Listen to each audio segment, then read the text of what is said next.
Continuing with the identity configuration, click Cardholders. To create a new cardholder, click Add. Similar to creating a new user, you begin the configuration of a new cardholder by entering the first name, last name, and preferred name for this individual. These fields are all required. If desired, you can also enter a middle name. For this example, we will use Jane A. Doe as our new cardholder, with a preferred name of Jane. While it is not required, you can also select a prefix and/or suffix for this new cardholder. For Jane Doe, we will assign a prefix of Mrs. and a suffix of PhD. Click the arrow next to the prefix drop-down list to begin.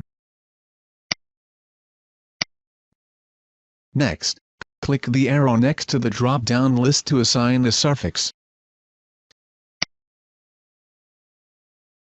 Moving on, you will need to enter a unique cardholder ID or employee number. This field is required and cannot be duplicated or left blank. For this example, we will use a cardholder ID number of 5432. The cardholder status field allows you to change the status of a cardholder, as required. This can be useful for temporarily suspending a card, or deactivating it when an employee leaves the company for an extended period of time. To view the available options, click the arrow next to the drop-down list. The available options for cardholder status include inactive, active, terminated, leave of absence, PTO, or paid time off, pending hire, suspended, and retired. For this new cardholder, we will select active, to ensure that the user's card is active upon completion and printing of their badge. When configuring a cardholder, you also have the option of specifying an HR cardholder type, or category. To do so, click the arrow next to the drop-down list. The available options for the HR cardholder type include employee, contractor, intern, temporary, and student. For this new cardholder, we will select employee. Optionally, there are several cardholder vehicle information fields that can be completed on the general configuration page. If desired, enter the cardholder vehicle type, color, and license plate. The next step in configuring a new cardholder is to enter their unique credentials. To begin, click the Credentials tab.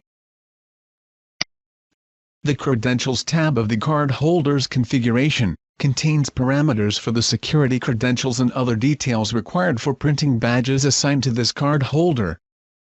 If PINs are being used in your system, you will need to enter a 1 to 5-digit number that cardholders will use when accessing doors that use a keypad. For this example, we will use 1234. Moving on, we need to add one or more cards or credentials for this cardholder. To begin, click the plus sign below the cards list. Once you have clicked Add, the details for the associated or selected card will become available in the card details area, as shown. Enter the internal proximity number of the card. You can enter this number manually, or by swiping the card through an OmniKey reader for automatic entry.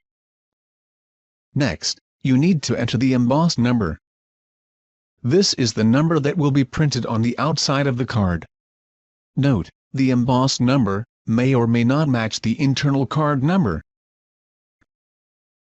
Continuing with the cardholder credential configuration, click the arrow next to the drop-down list for the badge profile name.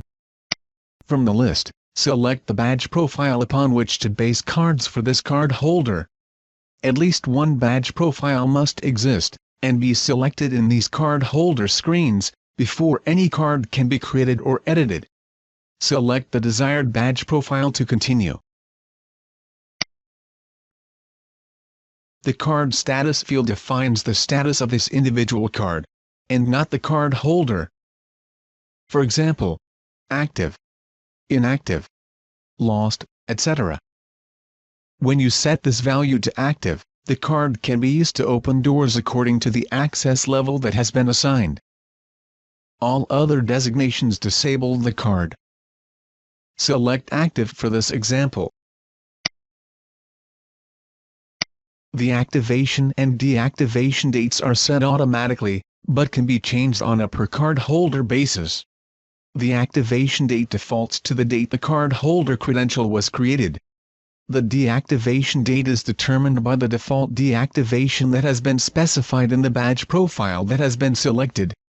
In this case, 10 years, which is what we set previously in the badge profile portion of this training series.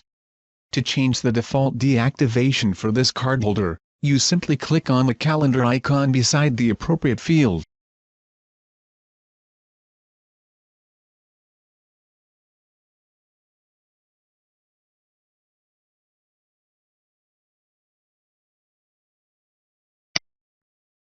Use the left or right arrows at the top of the calendar to adjust the month of expiration.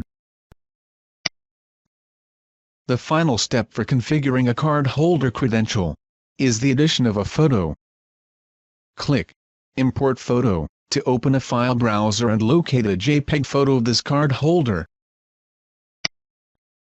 When the file uploader appears, click Browse. Browse to the folder where your photos are saved. Select the correct image for this cardholder. Click Open. Click Upload. Notice that the cardholder's photo is now visible on the Credential tab. Now that we have added a card or credential, we now have the option to print a badge. Click Print Badge to continue. A preview of the badge will appear. You can drag the border around the photo to adjust if necessary. Once you have verified the other information to be printed, click Print to continue. Note, you must have already installed a card printer with the appropriate drivers for your computer to complete this step. After printing, you will be returned to the cardholder configuration screen. Click the Access Levels tab to continue. Upon accessing the Access Levels tab of the cardholder's configuration, you will see a list of configured access levels on the left. These are all the access levels that have been configured in the system. To assign an access level to this cardholder, you need to select the appropriate access level from the list. Once you have selected the correct access level, you click the right arrow to assign this level to this cardholder, and therefore move it to the column on the right. To assign all access levels to this cardholder, you simply click the double arrows. For removing access levels, you can remove all by using the double left arrows, or remove individual access levels by clicking the single left arrow at the bottom. This completes the configuration of access levels. Click the Contacts tab to continue. The Contacts tab of the cardholder configuration provides a place to store the contact information for the individual cardholder. The type of information that can be stored includes email addresses, phone numbers, and SMS numbers for sending text messages to this cardholder. To add a new email address for this cardholder, click the plus sign next to email address. Click the arrow next to Work to define whether this email address is a home or work address. Enter the cardholder's email address. When finished with the email address, click Edit to save. Follow the same process to add phone numbers and SMS information for this cardholder. If you need to enter additional email addresses, simply click the plus sign again. Otherwise, click the plus sign next to the phone number or SMS fields to add the cardholder's contact information. Once all contact information has been added, click the Organizational tab to continue. The Organizational tab contains information pertaining to this cardholder's position in the organization. Some of these parameters are used to populate the Operations Cardholder screen for the selected cardholder. The organizational information stored for individual cardholders is optional but includes location, department, supervisor, and title. It is recommended that you use these fields to track the organization and location information for your cardholders. Enter the information in the fields provided to continue. When all information has been entered, click the User Define tab to move on. You should recall that all of the fields defined on this page were created or customized when we reviewed the Cardholder User-Defined Fields section of this training. If user-defined fields have been created, the information should be entered for complete record keeping. When all fields have been completed, click on the Options tab. The Options tab includes miscellaneous configuration options. The ADA, or American Disabilities Association checkbox is used to override a door held open or strike time for cardholders requiring additional time to enter or exit an access-controlled door. Typically these are cardholders with disabilities or those working in areas like the loading dock or mail room where additional time is often needed for loading and unloading materials or packages. If checked, this box enables the extended door held open and extended strike times for this cardholder. The defaults for these timers are set in the controller's general parameters. Enable ADA for this user. Trace, if enabled, tracks all access attempts for this cardholder. Both successful and failed access attempts will be tagged and logged. Check the box to enable Trace for this cardholder. Finally, you have an optional notes section that can be used for any additional information that you need to record for this cardholder. If necessary, enter your information in the notes section. When finished, click Save to complete the cardholder configuration.